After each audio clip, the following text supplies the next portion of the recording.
Hello po!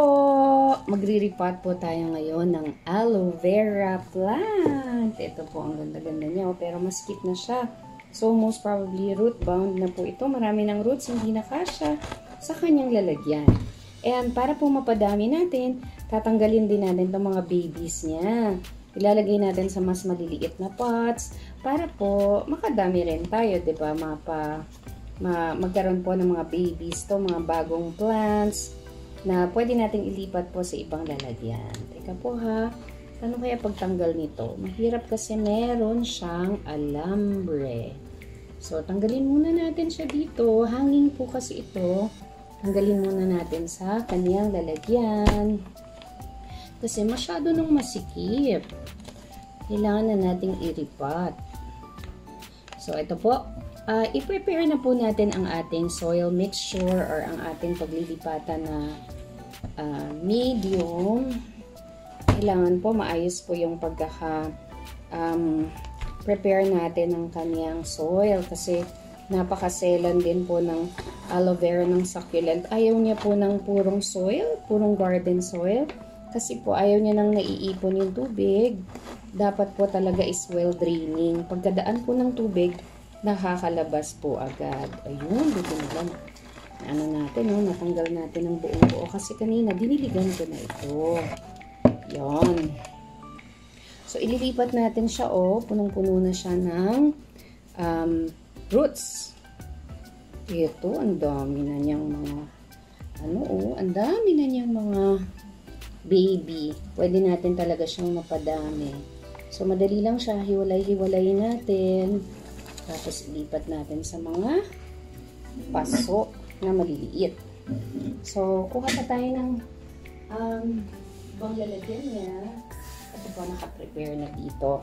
So, ang dati niyang pinaglalagyan ng soil is puro mixture ng ipa ng palay.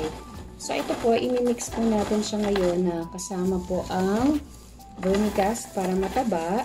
Tapos po, meron tayong mga pebbles, clay pebbles, tsaka leca balls para magkaroon ng hangin ng ibang material yung ating lupa para po hindi siya magdikit-dikit.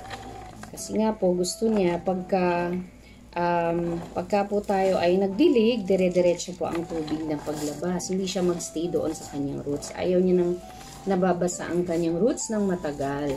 Kasi po, ang succulent gusto niya dry. So, dadagdagan po natin ito ng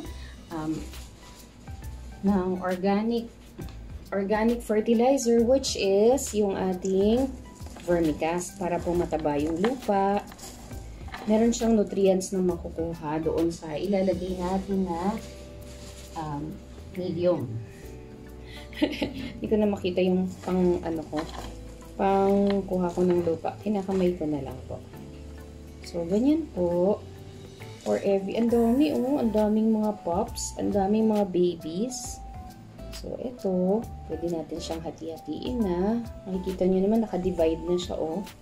So, isang plant ganyan. So, ang dami tayong magagawa.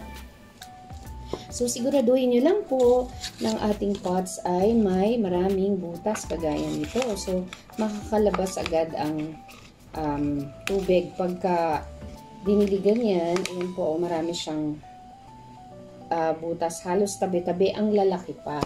So, para po hindi agad, pag nilagay po kasi natin yung lupa, masushoot siya dito sa mga butas na malalaki. Nilalagyan natin siya ng tissue. Yung tissue naman po, after some time, mabubutas na rin. So, for the meantime lang po, pag nilagyan natin, para po hindi sumot yung lupa, at maitanim natin ang ating aloe vera. So, ganyan lang siya.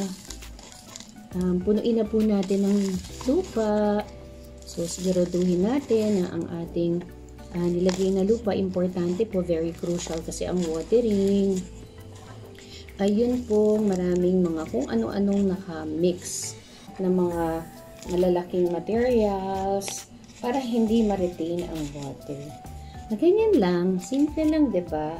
Na-repot na natin to. So, marami tayong magagawa dito kasi ang dami na niya. Nanganak siya, na siya ng nanganak. Meron mas maliliit, merong mas malaki. So, pili na lang po kayo ng pot na babagay dun sa laki ng baby na nakuha natin. So, wala pa tayo sa gitna, yung main plant, yung mother niya. Kasi ito, puro mga baby na, nanganak na ng nanganak eh. Napakasipag naman mga anak na itong ano na to, aloe vera na ito. Ang ganda-ganda oh. So, kulang pa ang ating nakaprepare na soil. Gawa pa tayo ng soil para sa mga ibang plants pa po na magagawa natin. So, ang ganda niya kasi nanganak lang siya. Doon, yung pot niya, napupuno hanggang sa wala ng space. Nagkakaroon ng maraming aloe vera. So, ayan po. Na-prepare na po natin ang repotting and at the same time, nakapag-propagate na rin po tayo. Double purpose na. Repotting and propagating at the same time. Kasi yan, siya naman ang magiging mother plant. Yan naman po ang mga anak pa ng marami pang aloe vera. So, ito po ilagay po muna natin sa shaded area. Wag muna po natin galawin kasi na-shock na siya eh. Na-stress na siya. So, hindi ko na muna yan didiligan for a few days. Tapos, medyo basa-basa pa naman yung soil. Pagka po, after ilang days, saka na natin siya balikan at diligan. So, ayan po. Maganda po na magkaroon tayo ng alagang aloe vera dahil maganda po ito for first aid para po sa mga birds and scalds o kaya po pang everyday hair care. Hair care and facial care. Napakaganda po nito kasi natural. Hindi nyo na kailangan bumili ng moisturizer. It is a natural moisturizing agent. Pwede siyang ilagay sa mukha and anti-wrinkle din po. Magiging mukha tayong mas bata dahil hindi mapapansin ang mga lines sa ating mga mukha at forehead. So, eto po. Pagkatapos po nito, gagawa ulit tayo ng mixture natin kasi ang dami palang naging babies ng ating aloe vera. Biruin nyo from nag-start siya ng isa lang tapos nanganak ng marami. So, mapapansin niyo po, ang succulent, kapag kukulang na sa tubig, ay, i-feel niyo lang po yung soil niya, kung dry na yan, tapos yung mga tips niya nagba-brown, ibig sabihin na kukulang po tayo sa dilig. Saka po natin diligan. Kasi po, mahirap na pong makabawi kapag overwater siya. Kasi pag overwatered na, yung mga leaves niya tumataba, nagiging yellow, tapos saka nagda-dry, namamatay na dire-diretso. Unlike pag underwatered lang po, pwede nating bawiin sa tubig and makakabawi po ang ating plant, mabubuhay po siya. So, ayan po, ang mga nagawa natin, ang dami nating na-repot, 3, and na-propagate. Ayan na po siya. So, please follow for more po. Magkakaroon pa po tayo ng mga ibang i-feature na plants. Marami po tayong alagang halaman na i-share ko po sa inyo kung paano po ang mag-alaga at mag-repot. Basta po sa mga beginners, ang pinaka-importante po ay tama po yung soil and enough nutrition po. Lagyan po natin ng organic fertilizer.